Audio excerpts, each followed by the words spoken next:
السلام علیکم ورحمۃ اللہ وبرکاتہ۔ پیارے بچوں، مضمون اردو جماعت 8ویں۔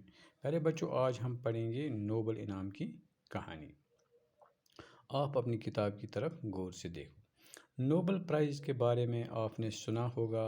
آئیے اس انعام کے بارے میں آپ کو کچھ باتیں بتائیں۔ اس انعام کے جاری کرنے والے ڈاکٹر ایلفریڈ نوبل تھے۔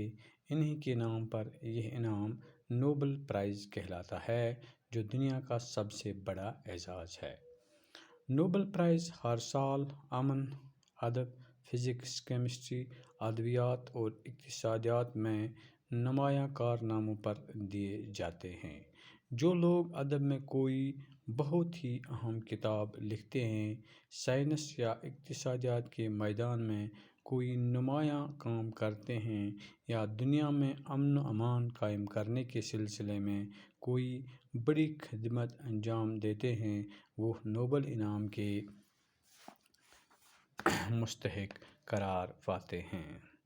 اس انعام کی خصوصیت یہ ہے کہ یہ دنیا کے کسی بھی شخص کو بھی بلا امتیاز رنگ و نسل مل سکتا ہے۔ اس انعام کی رقم لگ بھگ 15 لاکھ روپیہ ہوتی ہے۔ متعدد ہندوستانیوں نے یہ انعام حاصل کیا ہے۔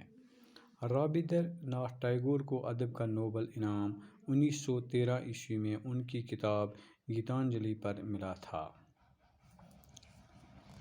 ہمارے سائنسدانوں میں یہ انعام سی وی رمن کو فزکس میں ملا تھا۔ ان کے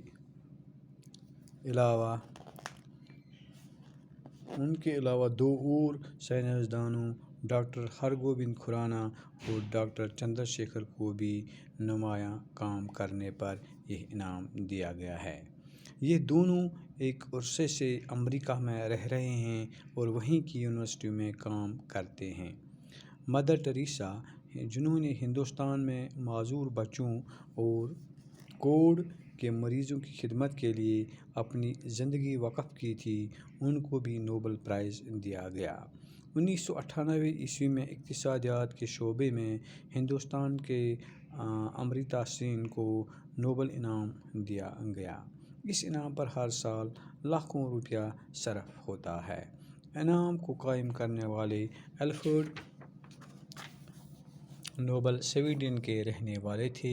ان کی پیدائش سویڈن کی راجدھانی اسٹاک ہوم میں 21 اکتوبر 1833 کو ہوئی۔ 1896 میں 63 سال کی عمر میں ان کا انتقال ہو گیا۔ پیارے بچوں، آج ہم یہاں تک